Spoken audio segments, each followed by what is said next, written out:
Bienvenidos a este fascinante viaje a través de las Escrituras, donde exploraremos 15 versículos bíblicos que cambiaron el curso de la historia. La Biblia no solo es un libro sagrado, sino también una obra que ha influido profundamente en la vida de millones, que ha moldeado civilizaciones y guiado a la humanidad hacia valores eternos. Hoy, hablaremos sobre versículos poderosos que han trascendido generaciones, desafiado imperios, fortalecido creyentes y dejado una marca imborrable en la historia. Cada uno de estos pasajes no es solo un texto antiguo, son llamados divinos que resuenan en nuestra vida moderna, lecciones de fe y esperanza que siguen transformando corazones. A lo largo de este recorrido, no solo analizaremos su contexto, sino también el impacto que tuvieron y continúan teniendo en la historia. Si alguna vez te has preguntado cómo las Escrituras influyeron en momentos clave de la humanidad, este video te proporcionará una nueva perspectiva. Versículo 1. Génesis 1:1. En el principio creó Dios los cielos y la tierra. Este versículo es la puerta de entrada a toda la Escritura. En el primer versículo de la Biblia, encontramos una afirmación tan profunda que establece el fundamento de toda la teología cristiana: en el principio creó Dios los cielos y la tierra. La simpleza y la magnitud de estas palabras tienen el poder de redefinir nuestra comprensión del universo. Dios, el Creador, es el principio y el fin de todo. Este acto de creación no es simplemente un evento pasado, sino que fundamenta nuestra realidad presente. Todo lo que existe, visible e invisible, tiene su origen en Él, lo que nos lleva a la conclusión de que nuestra existencia no es accidental, sino parte de un plan divino. Reflexionando sobre el concepto del principio, podemos entender que esto no es solo una referencia temporal, sino un punto de origen en la historia y en el cosmos. El principio es el momento en el que Dios decidió traer todo a la existencia, cuando el vacío se llenó de orden y propósito. Las cosas visibles como la tierra, el cielo y todo lo creado en la naturaleza, y las cosas invisibles, como el propósito y el designio divino, son obra de su voluntad. Este acto de creación refleja no solo su poder, sino también su sabiduría infinita. El universo no surgió por casualidad o mediante un proceso ciego, fue una acción intencionada y dirigida por un ser supremo. Además, este versículo nos introduce al misterio y la grandeza de Dios. La creación no es solo una serie de actos físicos, sino un reflejo de su carácter. El hecho de que Él sea el Creador implica que Él tiene autoridad sobre todo lo que existe. Esta verdad ha dado forma a la cosmovisión cristiana, enseñándonos que no estamos solos en el universo, ni somos el centro de la creación. Dios está por encima de todo, y nuestra vida tiene sentido solo cuando reconocemos nuestra existencia dentro del vasto propósito de su plan divino. La creación es la obra maestra de su voluntad, y como cuentos, nosotros somos parte de ella, llamados a vivir en armonía con el propósito divino. Por último, este versículo también nos llama a admirar la creación. Al decir los cielos y la tierra, la Biblia nos invita a ver el universo con asombro y reverencia. El cielo, con sus estrellas y vastedad, y la tierra, con su belleza y complejidad, nos muestran el poder infinito de Dios. Cada parte del mundo natural, cada rincón de la creación, es un testimonio del diseño perfecto de Dios. Al considerar la creación, no solo reconocemos la existencia de Dios, sino que también somos invitados a participar activamente en la preservación y el cuidado de lo que Él ha creado. La primera declaración de la Biblia nos llama, por tanto, a una vida de adoración, asombro y responsabilidad, sabiendo que todo lo que existe está bajo el cuidado del Creador. Versículo 2. Éxodo 3:14. Y dijo Dios a Moisés: Yo soy el que soy. Y añadió: Así dirás a los hijos de Israel: Yo soy me ha enviado a vosotros. Este versículo, Éxodo 3:14, es uno de los más poderosos y misteriosos de toda la Biblia. En el contexto de la historia de Moisés, este versículo ocurre en el famoso episodio de la zarza ardiente, cuando Moisés se encuentra ante la presencia de Dios en el monte Horeb.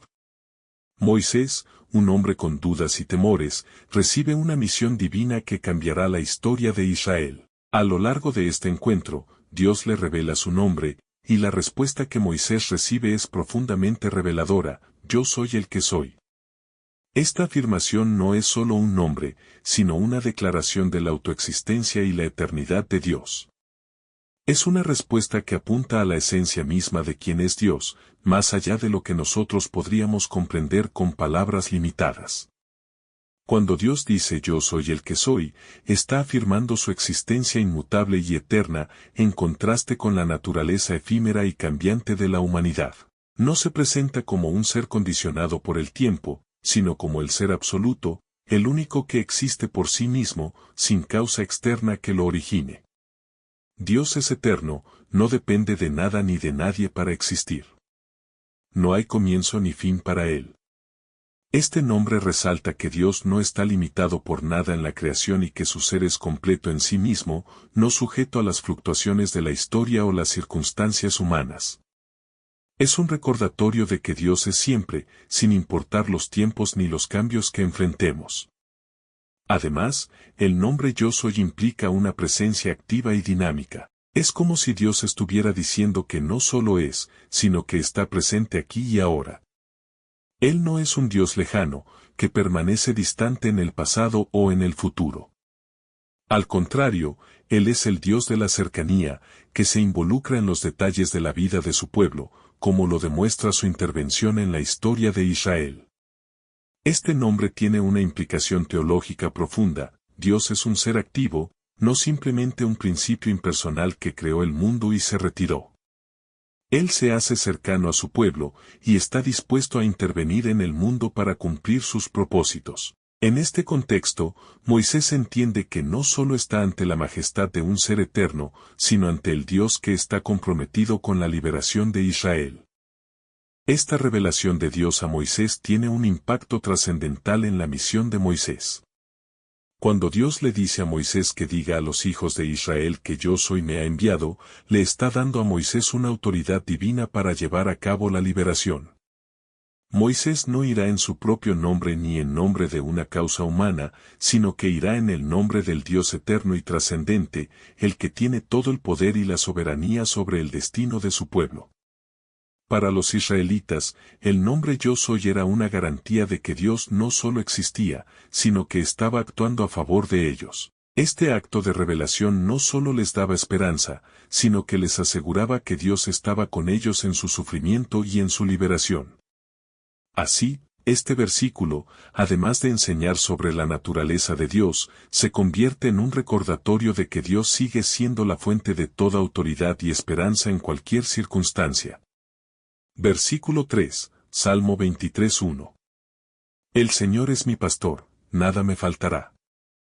El Salmo 23:1 es uno de los versículos más amados y citados de toda la Escritura, y no es difícil de entender por qué. En estas pocas palabras, David, el rey pastor, expresa una de las verdades más profundas acerca de la relación entre Dios y su pueblo. El Señor es mi pastor, una imagen cargada de significado, nos habla de un Dios cercano y protector.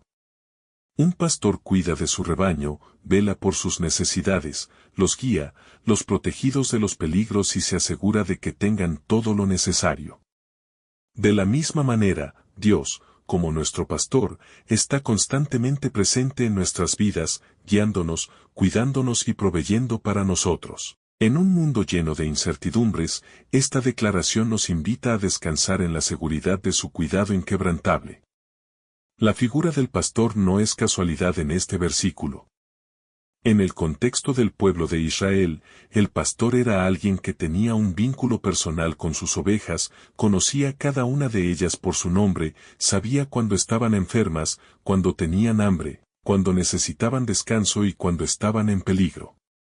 Este tipo de cuidado personal, constante y amoroso, es el que Dios nos ofrece. Él no es un líder distante, sino un pastor cercano, involucrado profundamente en los detalles de nuestra vida. Cuando David dice el Señor es mi pastor, está declarando que tiene una relación personal con Dios, no como una figura abstracta, sino como alguien que lo cuida, lo guía y lo conoce en su totalidad. La segunda parte del versículo, nada me faltará, resalta la completa suficiencia de Dios en la vida del creyente. Cuando confiamos en Él como nuestro pastor, podemos estar seguros de que Él suplirá todas nuestras necesidades. Esto no significa que nuestra vida sea libre de dificultades o de momentos de escasez, pero sí que Dios nos proporcionará lo que necesitamos en cada temporada. Nada me faltará es una afirmación de confianza, que refleja la absoluta seguridad de que, como su rebaño, nunca seremos abandonados ni desatendidos. Esta es una promesa de que Dios proveerá lo necesario para nuestra paz, nuestra seguridad y nuestra satisfacción espiritual. Este versículo nos invita a depositar nuestra confianza total en Dios.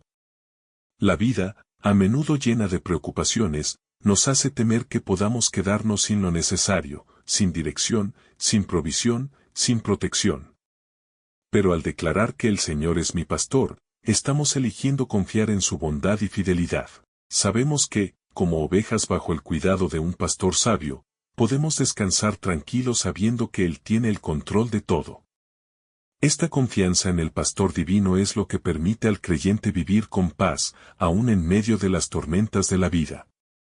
Al final, Salmo 23:1 es una invitación a caminar con fe y esperanza, sabiendo que nada nos faltará cuando Él es nuestro pastor. Versículo 4, Mateo 5:44. Pero yo os digo, amad a vuestros enemigos, bendecid a los que os maldicen, haced bien a los que os aborrecen, y orad por los que os ultrajan y os persiguen. Este versículo de Mateo 5:44 es una de las enseñanzas más radicales y desafiantes de Jesús. En el Sermón del Monte, Jesús no solo ofrece un código moral elevado, sino que también nos invita a una vida que va más allá de las expectativas humanas comunes. Amar a nuestros enemigos, una frase que suena casi imposible de cumplir, va en contra de la naturaleza humana. En una sociedad donde la venganza, el resentimiento y el odio son respuestas naturales ante el maltrato, Jesús nos invita a romper con esas reacciones instintivas y adoptar una actitud de amor y perdón, incluso hacia aquellos que nos hacen daño. Este llamado no es solo un ideal abstracto, sino una práctica que debe ser vivida de manera tangible. El mandato de bendecir a los que os maldicen es un desafío aún mayor. En lugar de responder al insulto con más insultos, o a la maldición con maldición, Jesús nos enseña a dar una respuesta contraria, bendecir. Este tipo de amor no es una emoción pasajera ni un sentimiento romántico, sino una elección activa de hacer el bien a quienes nos perjudican. Bendecir a alguien significa desear lo mejor para esa persona, independientemente de lo que nos haya hecho. Este tipo de amor es un reflejo del carácter de Cristo, quien, aún en la cruz, oró por aquellos que lo crucificaron, pidiendo a Dios que les perdonara. Jesús no solo predicó este amor, sino que lo vivió en su máxima expresión, dándonos el ejemplo perfecto de lo que significa amarnos los unos a los otros, incluso en la adversidad. Jesús nos invita a orar por los que nos ultrajan y persiguen, lo que revela una de las actitudes más poderosas que un ser humano puede tener, la oración por el bienestar del otro, incluso cuando ese otro nos ha hecho daño. Orar por alguien que nos persigue o nos maltrata no solo libera a esa persona de la condena que podríamos desear para ella, sino que también nos libera a nosotros del peso del odio y el rencor. Esta oración es un acto de fe, en el que depositamos en manos de Dios todo lo que no podemos controlar, confiando en que Él hará justicia, pero también sanará nuestro corazón. De esta manera, Jesús nos enseña que el perdón y el amor a los enemigos no son solo para el bienestar de los demás, sino también para nuestra paz interior. Al final, este versículo nos llama a vivir de manera radicalmente distinta al mundo, siendo portadores de la gracia y el amor de Cristo en cada relación, incluso en las más difíciles. Versículo 5, Juan 3:16. Porque de tal manera amó Dios al mundo, que ha dado a su Hijo unigénito, para que todo aquel que en él cree no se pierda, mas tenga vida eterna. Juan 3:16 es, sin lugar a dudas, uno de los versículos más conocidos y poderosos de toda la Biblia. Esta breve pero profunda declaración encapsula el mensaje central del cristianismo, el amor de Dios por la humanidad. La frase porque de tal manera amó Dios al mundo, nos revela la intensidad y la profundidad de ese amor. No es un amor superficial o limitado, sino un amor incondicional y sacrificial. Dios no ama al mundo de manera general, sino con un amor tan grande y tan vasto que trasciende cualquier medida humana. El amor de Dios no está condicionado a nuestras acciones o méritos, sino que fluye libremente hacia nosotros, sin importar nuestras fallas o errores.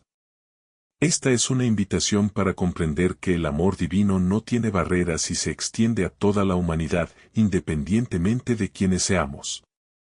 El versículo continúa diciendo que Dios ha dado a su Hijo unigénito, lo cual revela el costo absoluto de ese amor.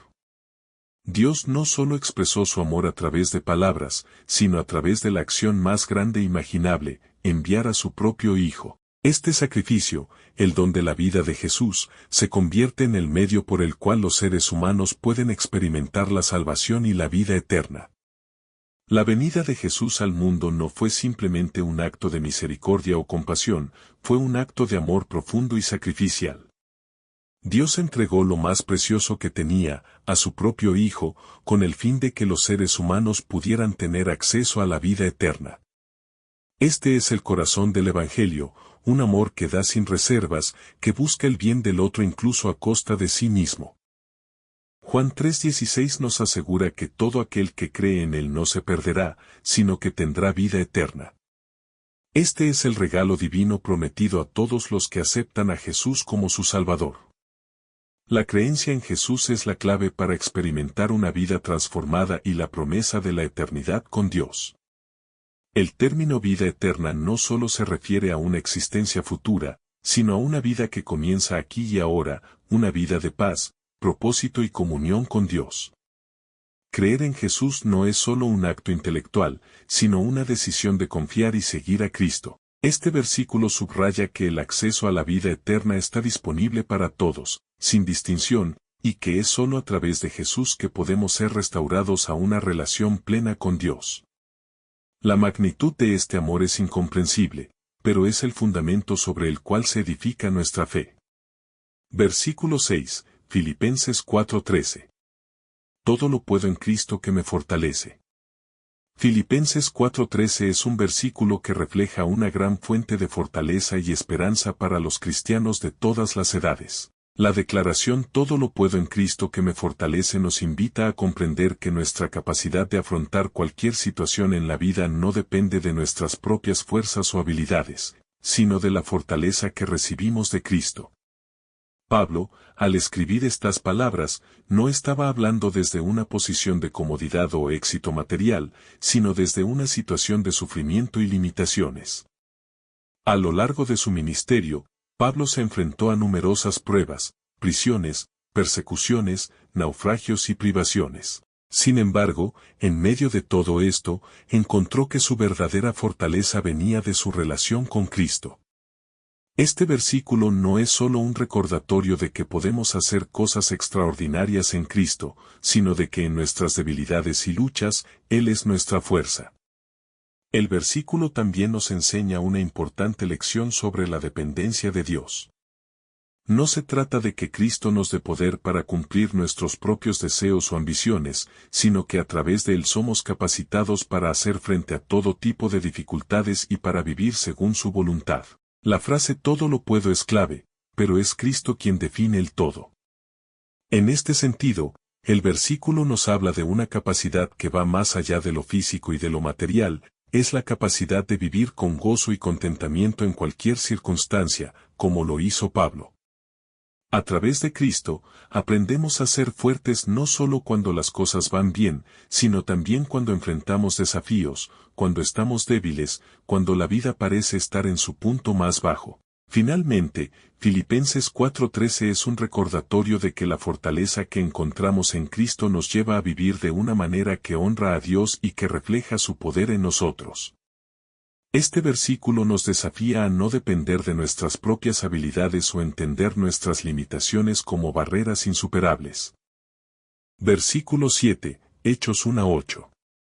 Pero recibiréis poder, cuando haya venido sobre vosotros el Espíritu Santo, y me seréis testigos en Jerusalén, en toda Judea, en Samaria, y hasta lo último de la tierra. Hechos 1:8 marca un momento trascendental en la historia del cristianismo.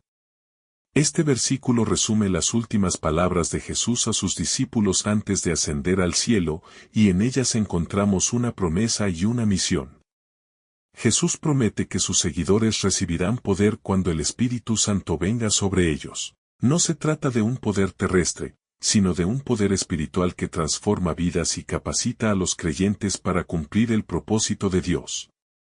En aquel momento, los discípulos, aunque estaban llenos de fe, también estaban temerosos e inseguros acerca de lo que el futuro les deparaba. Pero esta promesa les garantizaba que no estarían solos ni dependerían de sus propias fuerzas. El Espíritu Santo sería su guía, su consolador y la fuente de todo poder necesario para la tarea que tenían por delante. La segunda parte del versículo establece la misión de los discípulos, ser testigos de Cristo. Jesús no solo los llamó a testificar en su círculo cercano, como Jerusalén, sino también en Judea, Samaria y hasta los confines de la tierra. Este mandato tiene un significado profundo, ya que muestra que el Evangelio no está limitado por fronteras geográficas, culturales o raciales. El mensaje de salvación en Cristo es universal y está destinado a llegar a cada rincón del mundo. La referencia a Samaria, en particular, es notable porque representa la superación de barreras históricas y culturales. Para los judíos de la época, Samaria era un territorio con el cual tenían conflictos, pero Jesús dejó claro que su amor y mensaje debían trascender cualquier prejuicio o división.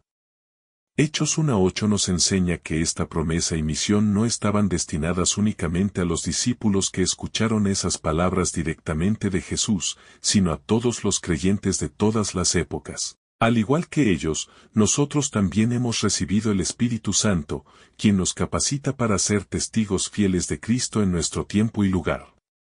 Este versículo nos desafía a vivir una vida que refleja el poder del Espíritu Santo y a ser embajadores de Cristo en nuestro hogar, comunidad y más allá. Nos recuerda que la misión de compartir el Evangelio no es una tarea opcional, sino una responsabilidad que debemos llevar con alegría y valentía, sabiendo que no estamos solos, sino que el Espíritu Santo está con nosotros, guiándonos y fortaleciéndonos en cada paso del camino. Versículo 8, Romanos 8:28. Y sabemos que a los que aman a Dios, todas las cosas les ayudan a bien, esto es, a los que conforme a su propósito son llamados. Romanos 8:28 es un versículo que resuena profundamente en el corazón de los creyentes, especialmente en momentos de incertidumbre y sufrimiento. Pablo, al escribir estas palabras, no está prometiendo que la vida cristiana será fácil o que estaremos libres de problemas. Más bien, nos aseguramos que Dios está obrando activamente en cada aspecto de nuestras vidas para nuestro bien. Es un versículo que invita a la confianza absoluta en el propósito divino, incluso cuando no entendemos lo que está sucediendo. Esta declaración nos recuerda que Dios tiene un plan eterno, perfecto y lleno de amor para cada uno de sus hijos, y que nada de lo que enfrentamos es accidental. Cada alegría, cada lucha, cada lágrima, se entreteje en el tapiz divino para cumplir un propósito mayor.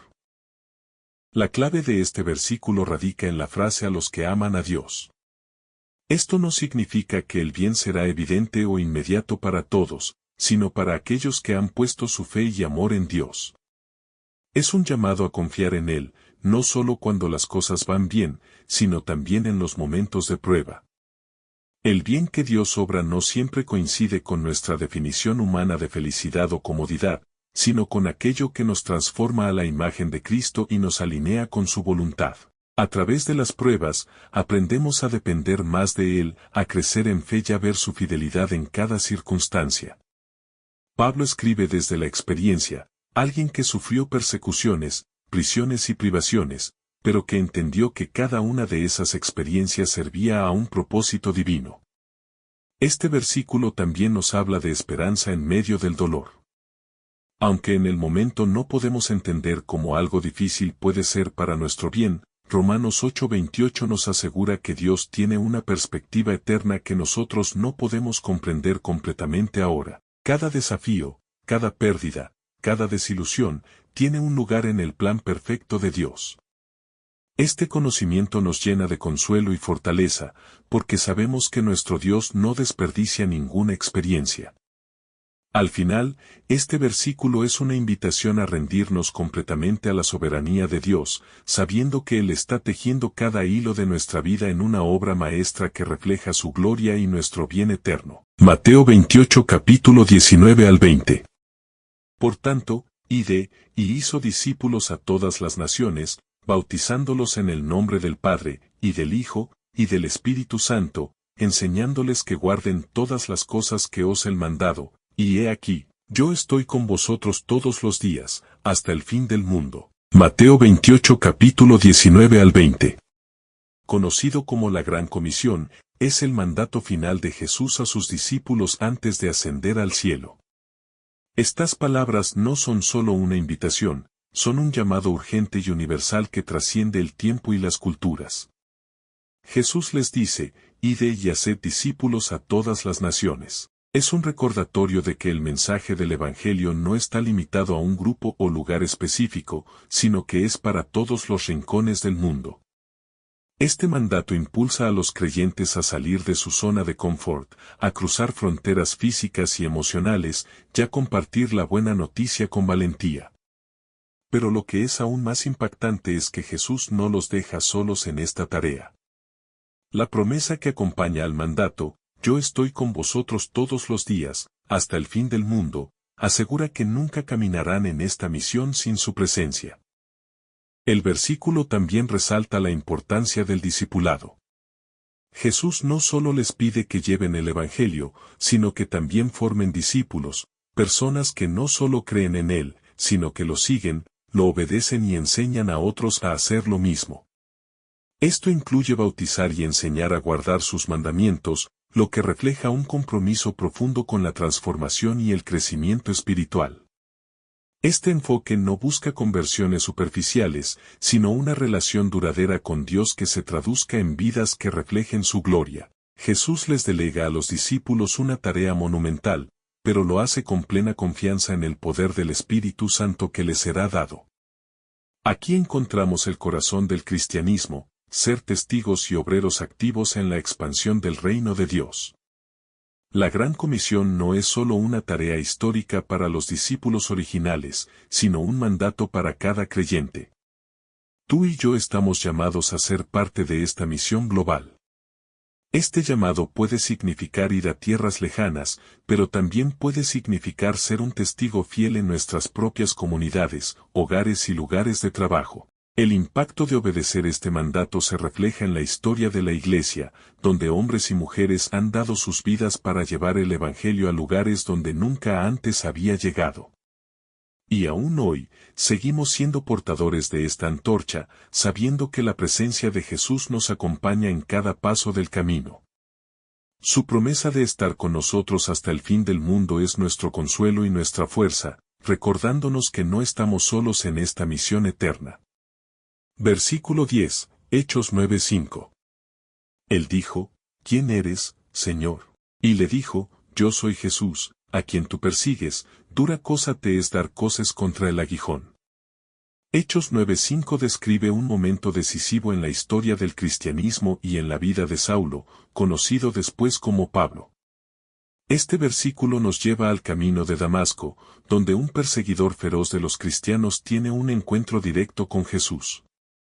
Saulo, lleno de celo religioso, estaba decidido a destruir el movimiento cristiano, pero en medio de su misión, una luz del cielo lo envuelve, y una voz celestial lo confronta. La pregunta de Saulo, ¿quién es, Señor?, no solo refleja su confusión, sino también el reconocimiento instintivo de que se encuentra frente a una autoridad divina. La respuesta de Jesús, yo soy Jesús, a quien tú persigues, es una declaración directa que conecta el sufrimiento de los cristianos con Jesús mismo, mostrando la profunda unión entre Cristo y su Iglesia. El significado de la frase dura cosa te es dar coces contra el aguijón también es profundamente simbólico. Jesús usa una metáfora agrícola para ilustrar la resistencia de Saulo contra su voluntad. Como un buey que lucha contra el aguijón de su dueño, cada vez que Saulo persigue a los cristianos, está luchando contra la dirección de Dios. Este momento no solo marca el principio de la transformación de Saulo en Pablo, sino que también representa el punto en el que Dios interviene directamente en la vida de alguien para redirigirlo hacia un propósito más grande. Es un recordatorio de que, a pesar de nuestra resistencia, Dios sigue obrando pacientemente para guiarnos hacia su voluntad. El impacto de este versículo trasciende la vida de Saulo y nos habla a todos. ¿Cuántas veces hemos luchado contra el llamado de Dios en nuestras vidas, resistiéndonos a su dirección? Este encuentro nos desafía a reflexionar sobre nuestra propia disposición para escuchar su voz y rendirnos a su plan. Saulo podría haber ignorado esta experiencia, pero en lugar de eso, eligió abrazar el llamado de Dios, lo que resultó en una transformación radical que cambió la historia de la Iglesia. Es un recordatorio poderoso de que nadie está fuera del alcance de la gracia de Dios. Incluso los más alejados pueden ser redimidos y usados para su gloria cuando se rinden completamente a Él. Finalmente, Hechos 9:5 nos muestra que Jesús no solo es el Salvador, sino también el Señor que interviene directamente en nuestras vidas. Él conoce nuestras luchas, nuestras dudas y nuestras resistencias, y aún así, nos llama por nuestro nombre con amor y propósito. El camino de Saulo hacia Damasco es una invitación a cada uno de nosotros a escuchar su voz, a dejar de luchar contra su voluntad y a abrazar el propósito que Él tiene para nuestras vidas. Cuando finalmente lo hacemos, encontramos la verdadera libertad y dirección que solo Él puede ofrecer. Versículo 11. Primera de Juan 4:7-8. Amados, amémonos unos a otros, porque el amor es de Dios, todo aquel que ama es nacido de Dios y conoce a Dios. El que no ama, no ha conocido a Dios, porque Dios es amor. Este versículo es un recordatorio profundo de que el amor es el corazón mismo de Dios. Dios es amor, y su amor no solo se expresa hacia nosotros, sino que nos llama a amarnos unos a otros. El amor cristiano es más que un sentimiento, es una acción sacrificial, un mandamiento que tiene el poder de transformar relaciones, comunidades y naciones. Si no amamos, no podemos decir que conocemos a Dios, ya que Él es amor. A lo largo de la historia, este versículo ha sido un motor para movimientos de paz, reconciliación y justicia social.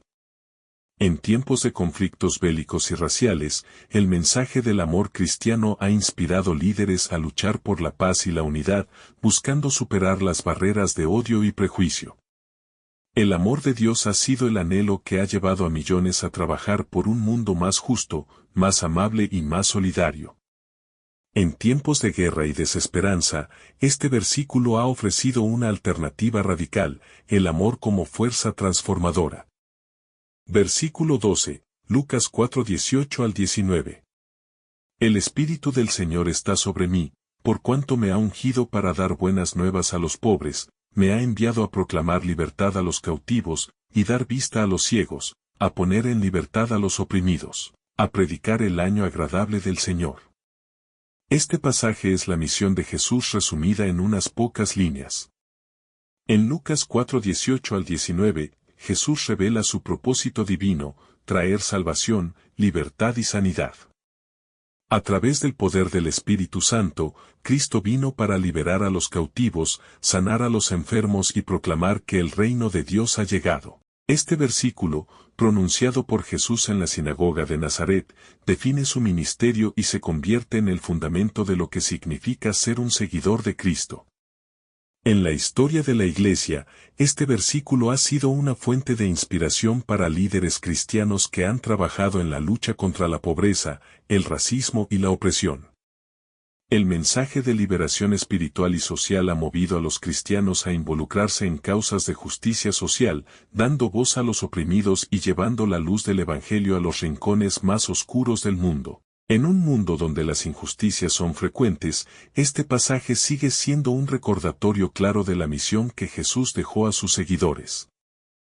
Versículo 13, Juan 15:13. Nadie tiene mayor amor que este, que uno ponga su vida por sus amigos. Este versículo no solo define el amor de Cristo, sino que establece el estándar más alto de sacrificio y devoción. Nadie tiene mayor amor que este, que uno ponga su vida por sus amigos.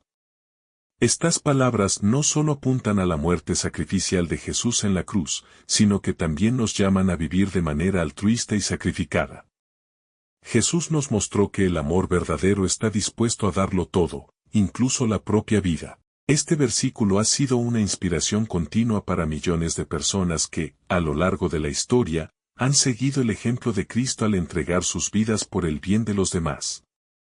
Mártires, líderes cristianos y defensores de los derechos humanos han demostrado este tipo de amor al poner en riesgo su vida para luchar por la justicia, la paz y la libertad. Versículo 14, 1 Corintios 13:13. Y ahora permanecen la fe, la esperanza y el amor, estos tres, pero el mayor de ellos es el amor. Finalmente, llegamos a uno de los versículos más conocidos y apreciados de la Biblia, que encapsula lo que realmente importa en la vida cristiana, la fe, la esperanza y el amor. El mayor de ellos es el amor. Este versículo nos recuerda que aunque la fe nos conecta con Dios y la esperanza nos mantiene adelante, el amor es lo que realmente define a Dios y a su pueblo. Este versículo ha sido un pilar moral para las sociedades cristianas, ayudando a formar el carácter y los valores fundamentales de las relaciones humanas. En tiempos de conflicto, desconfianza o división, este versículo ha sido una invitación a reconocer el poder del amor como la fuerza más grande para sanar, unir y transformar. La grandeza del amor cristiano sigue desafiando a las generaciones a vivir de una manera que refleja este amor divino hacia los demás. A lo largo de este recorrido, hemos explorado cómo las palabras sagradas de la Biblia han transformado corazones y cambiado el curso de la historia. Para cerrar este viaje, dejemos que un versículo poderoso y eterno nos inspire a confiar plenamente en el amor divino. Porque yo sé los planes que tengo para vosotros, declara el Señor, planes de bienestar y no de calamidad, para daros un futuro y una esperanza. Jeremías versículos 29 capítulo 11. Estas palabras son un recordatorio eterno de que Dios tiene un propósito para cada uno de nosotros. No importa cuán incierto sea el camino, su plan es perfecto y lleno de esperanza. Gracias por acompañarme. Que la esperanza y la paz de Dios te guíen siempre. Suscríbete para más contenido inspirador y comparte este mensaje con quienes lo necesiten. Hasta la próxima, y que Dios te bendiga.